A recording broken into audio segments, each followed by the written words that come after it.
What's going on YouTube? It's Toby A here for another go-karting video. I am here at Houston Karting Complex once again, my home track, with my friend Chris and one of the workers here. I can't remember his name at the moment. Today we were practicing our consistency. We had league night coming up in a few days and we just wanted to get a little bit of practice in just to try to make sure we are consistent. We like to call it race pace. So let's say we were running a good 60-second lap as our fastest time, right?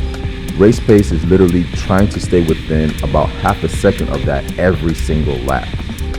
It's very, very hard to do because you have to literally be bang on through every single corner, every single braking zone, and make sure you get every single slide and carry momentum just right all the time. And it's really, really hard to do and to keep that concentration. However, like I said, we're here practicing. So as of right now, Chris is ahead of me, going through turn 5 right now. He goes a little bit wide through. I think he takes him some time to figure out the kart. However, today I was on it. I was not playing any single games, no single games. I was on it, chasing down anyone, everyone that was ahead of me. But the goal for me was to try to keep up with these two. They run a lighter class than I do. They're in the light class, which is under 170 pounds. I'm in the heavy class, which is between 170 to 220. And then there's one more class, which is called the Texas Heavy, and that's above 220 pounds. I think on this day, both of them were at least 30 to 35 pounds lighter. So on the straight, obviously, they will have an advantage. But, you know, the goal was just to try to keep up with them as close as I can for as long as I can. Now, at least I know I'm doing a good job. So through here, you can see I'm right behind Chris. Well, not right behind him, but a little bit behind him. But you can see he goes well wide there, and I'm right next to him. You can see I am on it, not playing any games. So I let off because I wasn't going to fight with Chris through turn 6. And here we go again, through turn 7, and I give him a little bump because he's too slow. Chris, my friend, move! You are slow. Move, get out of my way. So through turn 9, well, turn 10, you can see he takes so much more speed through there than I do. He slides a little bit and he recovers. From the previous videos, I was always telling you, keeping your momentum going is what's most important, especially here, because you will lose a lot of time. So Chris goes well wide there. You can see I'm right next to him, but slowly he starts creeping up ahead of me again because he's lighter than me.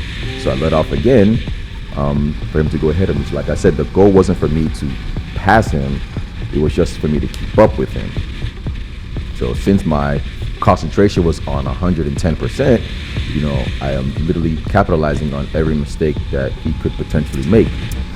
So like you saw that previously coming out of 3, he had a little bit of a gap, but out of turn 5, I was right behind him again. So here we go, turn 7, give him a bump again. Chris, my friend, you're slowing me down.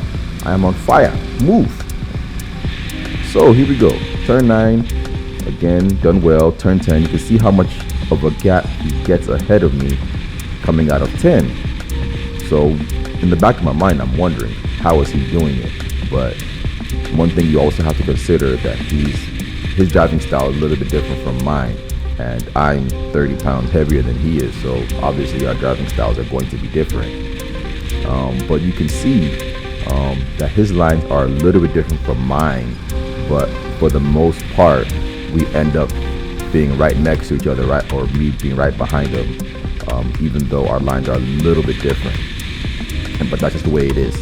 So here we go, turn 5. Once again, right behind him, give him a little bump so he knows I'm there. Get him prepared for turn 7 because this is why I always keep bumping him. See, look how wide he goes. See, I'm right next to him, try to avoid him, and I was going to try to get a run out of him coming out of turn 8, but that top end speed of Chris, you can't really do anything about that, so I had to let off and let him through. So right back behind him, coming to 1, speeding towards the chicane in preparation for turn 2. Look at this, somebody come look at this. So turn in perfectly, try to get a good run, but he starts pulling away again. There's nothing I can do. So settle right back behind him. He does a really good job through there, but like I said, I'm right there, not letting Chris go anywhere. I'm focused He is not running away from me. No way. I am not taking that chance, not letting that happen. So he flies through turn 5, gets a little bit of real estate on me, which is okay. I'm still there. I'm not too far. But turn 7, I know I break a little bit later than him. I'm right behind him. Give him a bump again. Chris, you're messing up my time. You are messing up my times. So here we go. Turn 9, turn 10 again. Right back behind him. The straight comes. There's nothing I can do. There's no way I'm going to be able to get ahead of him. But the goal is just to try to keep up with him. So, here we go. Getting ready for turn 2. Done very, very well. We've caught up to one of the workers here, and Chris is literally right behind him. So this is going to get interesting. So Chris is now attacking him, and he messes up turn 3 badly, and Chris gets ahead of him very, very easily. I was going to try to follow him, but I did not have the speed to get next to him. So Chris gets by him relatively easily, and now I'm stuck behind him. So my goal is to hurry up and get past him as quickly as possible so I can try to keep up with Chris. So he goes a little bit wide through there, but is still keeping his momentum well, because he's trying to keep up with Chris. And the thing about Chris, which pisses me off, is as soon as he gets a little bit of space on you, forget it, you're not catching him. Forget it, you can just clap it in, go into the pit lane, you're not going to catch that man. Well, as long as you're attacking him, you can force him to make mistakes. But once he gets a little bit of clean air, forget it, you're not. So, back to the race, well, to the practice. So I'm right back behind this guy, and he goes well wide here. And I was like, okay, you know what, I'm right next to him. However, I wave him ahead of me because I know he has that top end speed, and he's going to get in front of me anyway. And it's not going to look pretty coming into turn 4 and then into turn 5. And like I said, my goal was to keep up with Chris. And as you can see, he's already a turn ahead. So I'm pushing this guy like, okay, let's go. We call it bump drafting. So if someone is faster than you and he makes a mistake, you kind of like push him ahead so we can try to make sure we catch up to the guy that's ahead. So I let off there so he doesn't mess up turn 9. And then coming out of turn 10, you can see how wide he is, and then push him again. Like, bro, let's go, move. Chris is getting away. Do not let him go. You can see I raised my hand in confusion like, bruh, my friend, get out of my way. So here we go. I'm getting a little bit frustrated through here. So I take this a little bit wide, but I carry my momentum relatively well. So he takes a defensive line for some reason. Oh yeah, I was attacking him quite aggressively. Maybe that was why. And then, boop, mess up. I mess up turn 3 badly. And look how far he gets. Oh my goodness, all of my hard work out the drain.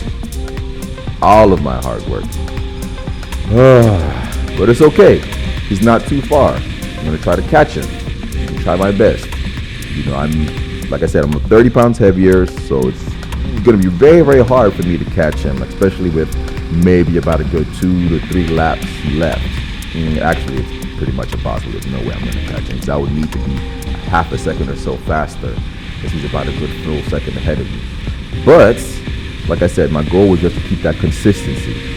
So as long as he's not pulling away from me too much, then I'm content. So like I said, keeping that momentum, bang on my apex out of turn 2. I think I'm doing relatively well, at least considering how poorly I've been driving in the past. But you know, besides that one mistake, I've been on it. Every single apex, I've just been just about right there. Couldn't ask myself for anything more. Here we go, turn 5. See, right there. Couldn't ask for anything more. Taking the momentum well, so I'm proud of myself. I can't complain. So I'm gonna forward to the end of this session because I spent so many laps behind that guy and I just couldn't close the gap at all. I wasn't able to use ERS as well because the stewards would have called it cheating. So I got left behind. As you can see, you know, these guys are already out of their carts and I'm just pulling in. I gave it everything I can, and in the back of my mind, I know I did pretty well. Chris in his funny looking pajamas. Troy's over there with the orange hat. One of the workers there with the orange hoodie. Black hoodie is a good guy named Justin. He's also very fast here. Ansley in the white shirt. Kelly in the back with her phone out. Cole's a really good guy. works here with the hat backwards and Marius with the black shirt next to him. You can see from my excitement, I am super excited because I set my personal best. I can't remember what the time was, but Toby A is officially top 10 fastest in Houston Karting Complex. You can tell I'm really excited. Thank you very much. Until next time, goodbye.